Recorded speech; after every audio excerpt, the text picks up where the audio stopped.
Backyard tour. This is the day before our seawall replacement, and I'm pretty excited to be able to show the before so that the after is really going to be amazing. So this is looking towards our seawall. We have a fairly high elevation. We're actually in a no flood zone, so we're pretty fortunate on this lot. And as I get closer, you'll be able to see the drop down. So there's been a lot of erosion that has occurred.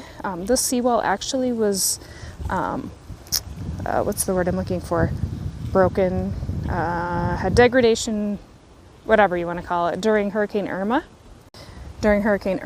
And it's just, we haven't had it, my dad didn't have it replaced for a variety of things, which are pretty funny, but anyway, it's in the last year. We went in for a permit in August of 2021. It is July 15th, 16th, whatever, of 2022, and it took that long to get through permit. So I am now standing on part of the seawall, and you can see from here how broken the seawall is. It's really starting to bow outward.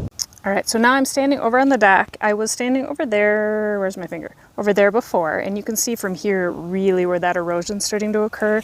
The underside of the hill is really just, it's just going all out from underneath it. It's eroding, as the word means. But we're pretty excited to have this replaced, and the Lord knows what the mess will be in the aftermath of it, but this will eventually back here be